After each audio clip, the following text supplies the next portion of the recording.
नमस्कार विद्यार्थियों। आज का जो हमारा चैप्टर नंबर 1 है फिजिक्स का, वो है यूनिट्स एंड डायमेंशंस। इससे सवाल लगातार पूछे जाते हैं और ये हमारी बुक का पहला जो चैप्टर है। यहाँ पे सबसे इम्पॉर्टेंट चीज़ जो जाननी है, जो सवाल बनते हैं बेसिकली वो डायमेंशन से यहाँ पे ज़्यादा बनते हैं, लेकिन कुछ बेसिक बातें जो मैं आपको यहाँ बता देता हूँ। सबसे पहली जो चीज़ है वो है राशि, जिसे हम क्वांटिटी कहते हैं। तो सबसे यहाँ पे जो इसका आपका डेफिनेशन होता है, जिसे संख्या के रूप में लिखा जा सके, उसे आप राशियाँ कहते हैं। जैसे जनसंख्या, आयु, मेजों की संख्या, ये सारी बातें यहाँ पर आती हैं। राशियाँ दो तरह की होती हैं, ठीक है। एक कहते हैं सदिश राशि, एक कहते हैं अदिश राशि। सबसे पहले बात करते हैं हम लोग अदिश राशियों की, जिसे स्केलर कहते हैं, अदिश राशियाँ। अब अदिश राशियां क्या होती हैं? जिसमें केवल परिमाण होता है। क्या होता है? केवल परिमाण, मतलब मैग्नीट्यूड। विमा यहां नहीं है, यहां आपकी इसकी कोई दिशा नहीं होती है, तो इसे केवल परिमाण कहते हैं, मैग्नीट्यूड। जैसे हमारा द्रव्यमान हो गया, लंबाई हो गई, दूरी हो गई, एक्सेट्रा, बाकी चीजें इसमें आ जाती हैं। अब बात करते हैं सदिश राशियां।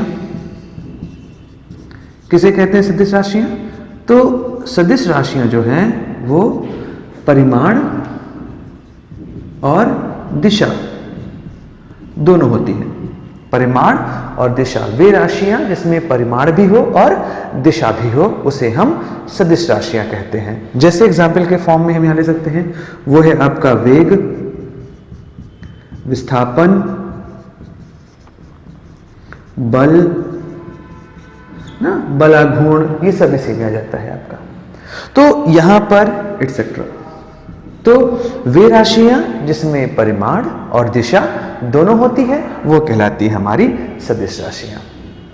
अब कभी कभी एग्जामिनेशन में पूछ लेता है कि आखिर जो यूनिट्स हैं जिन्हें हम मेजर करते हैं, उनके तरीके कितने कितने हैं।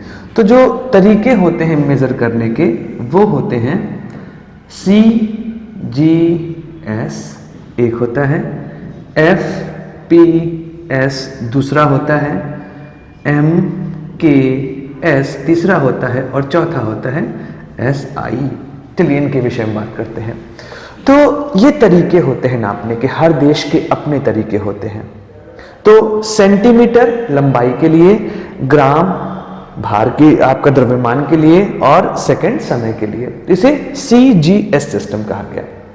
उसी तरीके से फुट लंबाई के लिए, पाउंड आपका पौंड जो है वो आपका द्रव्यमान के लिए, और S समय या टाइम के लिए।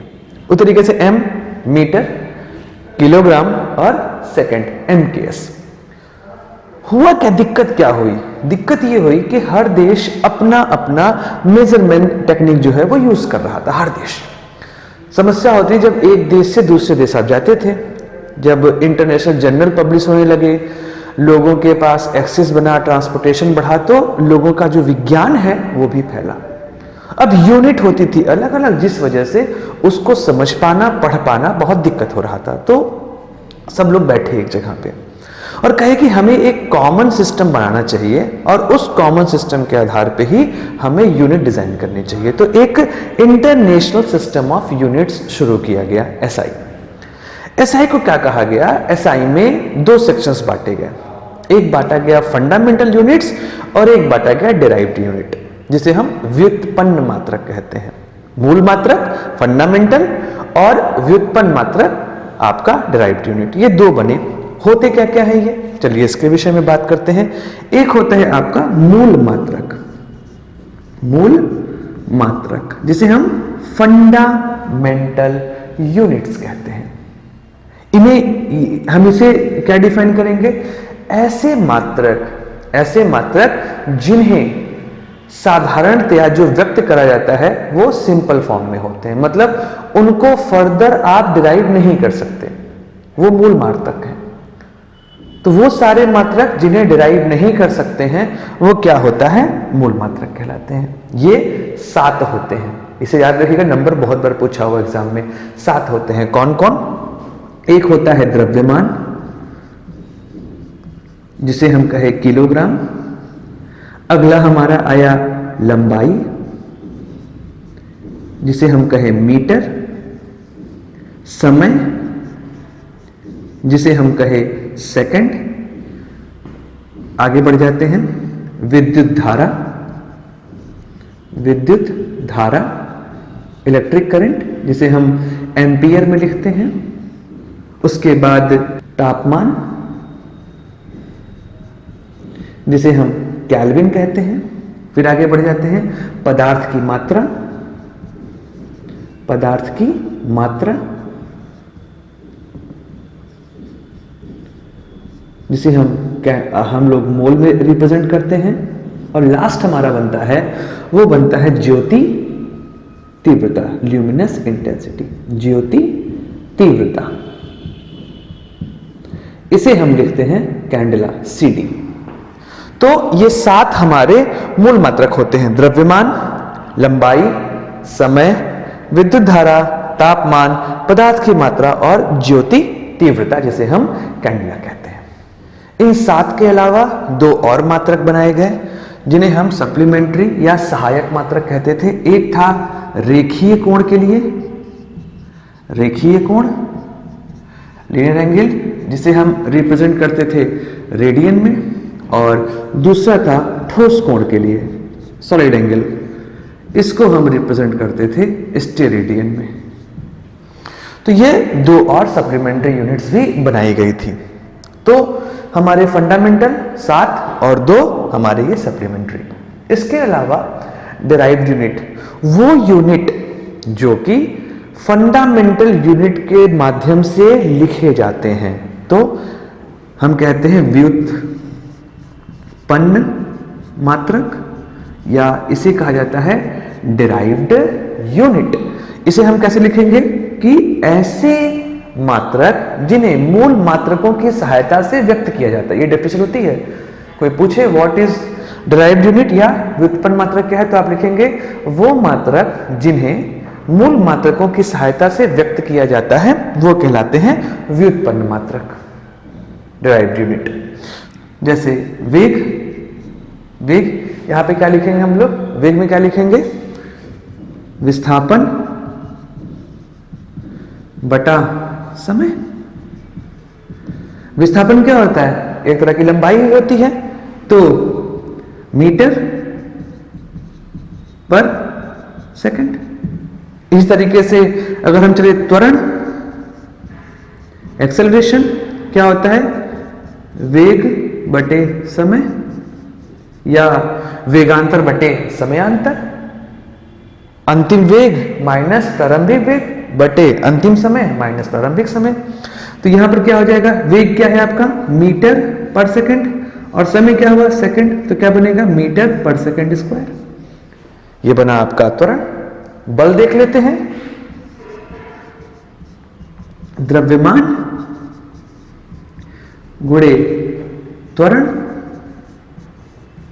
क्या बनेगा, द्रव्यमान केजी, त्वरण क्या बनेगा आपका मीटर पर सेकंड स्क्वायर। तो क्या बनेगा इसका, केजी मीटर पर सेकंड स्क्वायर, और इसी को हम लोग क्या बोलते हैं, न्यूटन। तो इस तरीके से ये हमारे व्युत्पन्न मात्रक होते हैं, जिन्हें आपको अच्छे तरीके से समझना चाहिए। अब जो आगे बात करते हैं वो बात बहुत महत्वपूर्ण है एग्जामिनेशन पॉइंट ऑफ व्यू से, और वो है आपका डायमेंशंस, जिसे हम विमाएं कहते हैं। चलिए डायमेंशंस पहले फंडामेंटल जो यूनिट्स हमारी हैं, मूल मात्रक जो हैं, उनके डायमेंशंस के फॉर्म में क्या यूज करते हैं, तब हम डिराइव्ड यूनिट के फॉर्म में डायमेंशंस निकालने का तरीका सीखते हैं। और उसके बाद जानेंगे कुछ 2-3 ऐसे महत्वपूर्ण डायमेंशंस जो कि हर एग्जाम में पूछे जाते हैं। तो सबसे पहले अपने फंडामेंटल यूनिट्स के डायमेंशन सीख लेते हैं। तो क्या क्या सीखा था हम लोगों ने, पहला था द्रव्यमान।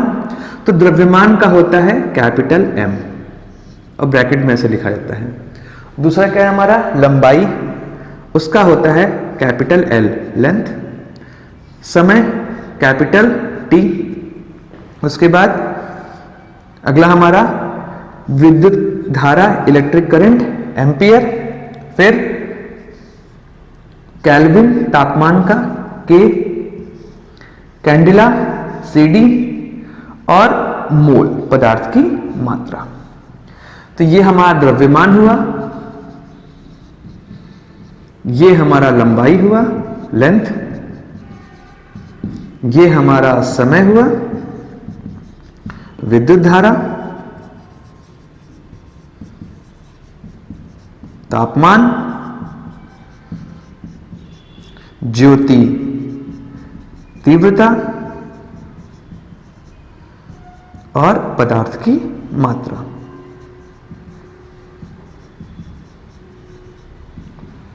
तो ये सारे 7 तरह के आपके पास फंडामेंटल यूनिट और उनकी डायमेंशंस ऐसे ही लिखा जाता है, कैपिटल में ही, स्मॉल में मत लिखिएगा। चलिए डिराइव्ड यूनिट के फॉर्म में कुछ सीख लेते हैं हम लोग कि कैसे हम इसका डिराइव्ड यूनिट में निकालेंगे डायमेंशंस फॉर्मूला। सबसे पहले हम साधारण चलते हैं स्टार्टिंग से। वेग,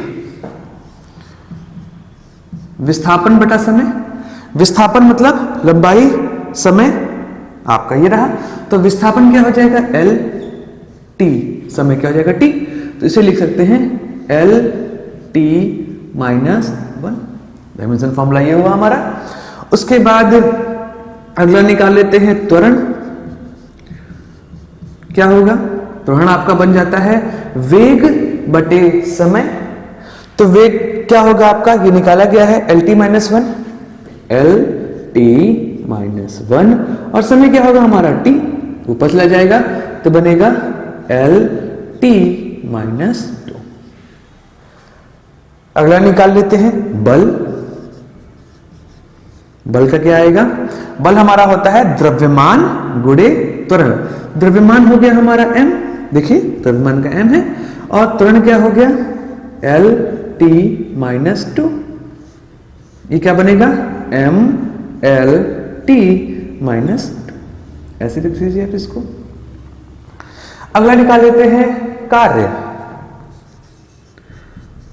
कार्य, तो कार्य क्या होगा, कार्य होता है आपका बल गुणे विस्थापन, F इंटू डी। तो विस्थापन क्या होगा, लंबाई ही होगी तो L लिया जाएगा, और बल यहां हमने निकाला हुआ है तो M L T माइनस 2। ये तो हो गया हमारा बल, और विस्थापन क्या होगा L। तो क्या बनेगा M L square T minus 2। ये बन जाएगा हमारा। अच्छा आइए निकालते हैं हम लोग ऊर्जा। कौन सी ऊर्जा, गतिज ऊर्जा। तो गतिज ऊर्जा निकाल लेते हैं। गतिज ऊर्जा क्या होता है, याद करिए, हाफ एम वी स्क्वायर। मास अर्थात आपका द्रव्यमान, और वी हो गया आपका वेग। तो लिख लेते हैं, द्रव्यमान क्या हो जाएगा m, ठीक है। अच्छा, जो आपकी संख्या है कांस्टेंट है, कांस्टेंट का कोई डायमेंशन नहीं होता तो इससे कोई मतलब ही नहीं हाफ से। वी स्क्वायर, तो लिख लेते हैं वी का क्या है L T minus 1, L T minus 1, और फिर क्या है स्क्वायर, स्क्वायर लगा दिया तो बनेगा M L square T minus 2। अब आप देख रहे होंगे कि कार्य और गतिज ऊर्जा दोनों की विमाएं क्या हैं, सेम है। एग्जाम में पूछता है कि कौन दो ऐसे, इनमें जो आपको ऑप्शन दे रहेगा, इनमें किन दो की विमाएं एक समान है। देखिए गतिज ऊर्जा। अच्छा हम निकाल लेते हैं स्थितिज ऊर्जा। स्थितिज ऊर्जा, पोटेंशियल एनर्जी क्या होता है एम जी एच, यही होता है। चलिए अच्छा, एम हो गया द्रव्यमान। अच्छा जी क्या है, गुरुत्वीय त्वरण। त्वरण तो त्वरण, चाहे रेखीय हो चाहे गुरुत्वीय हो, त्वरण तो त्वरण ही होगा। तो क्या निकालेंगे, त्वरण क्या निकाला था एल टी माइनस 2, देखिए। और एच ऊंचाई, ऊंचाई मतलब एक तरह की लंबाई है, एल हो जाएगा। तो क्या बनेगा M L square T minus 2। तो देखिए स्थितिज ऊर्जा, गतिज ऊर्जा और कार्य, तीनों की विमाएं आपस में क्या है, एक जैसी हैं, ठीक है। तो ये आपको इस तरीके से आप विमा का कैलकुलेशन करते हैं, तो आपको फॉर्मूला याद रहेगा और आप यहां पे इसका सॉल्यूशन निकाल लिया करेंगे। चलिए दो ऐसे कांस्टेंट हैं जिनकी वीमा निकालते हैं जो लगातार एग्जामिनेशन में पूछता है। एक है ग्रेविटेशनल कांस्टेंट और एक है आपका एप्सिलॉन नॉट, जिसे हम पराबैद्यतांक कहते हैं। चलिए उसके विषय में थोड़ी बात करते हैं। सबसे पहले हम लोग फॉर्मूला लिखते हैं अपना, F is equal to G m1 m2 divide by R square. Gravitational constant mass और रेडियस, ठीक है, डिस्टेंस जो हम निकालते हैं। तो F हमारा हुआ बल क्या होगा, mlt-2, अभी हमने निकाला, आपने नोट किया होगा। G मास, m तो 2 है तो क्या लिख लेंगे, m स्क्वायर, और r लंबाई क्या बनेगा, l स्क्वायर। चलिए इसको शिफ्ट कर लेते हैं, G ऊपर जाएगा नीचे आएगा तो बनेगा mlt-2 into l square divide by m square. क्या बनेगा, m-1 l क्यूब और t-2। ये हमारे ग्रेविटेशनल कांस्टेंट की वीमा होती है। चलिए एक और निकालते हैं, एप्सिलॉन नॉट। सबसे पहले फॉर्मूला लिखते हैं, F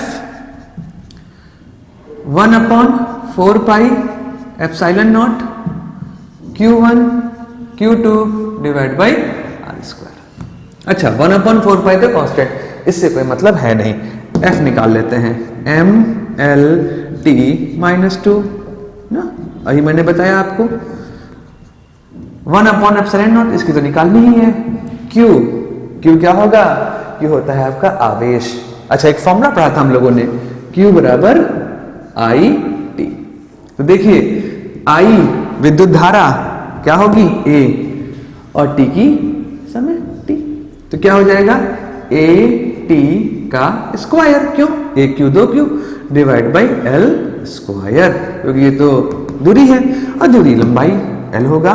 चलिए एप्सिलॉन निकाल लेते हैं, ये यहां जाएगा ये नीचे आएगा, epsilon nought is equal to A T दोनों का स्क्वायर हो जाएगा divide by mlt-2 into L square. Further solve करते हैं, एप्सिलॉन नॉट, तो देखिएगा L क्यूब बनेगा, सबसे पहले तो m ऊपर जाएगा, m-1 L क्यूब क्या बनेगा, L-3, T ऊपर जाएगा तो 4 T की पावर 4 और A स्क्वायर। ये हमारी एप्सिलॉन नॉट की वीमा बनती है। तो उम्मीद करता हूं कि ये सारी बातें आपको वीमा की समझ में आ गई होंगी। अगले क्लास में अगले चैप्टर को हम लोग पढ़ेंगे।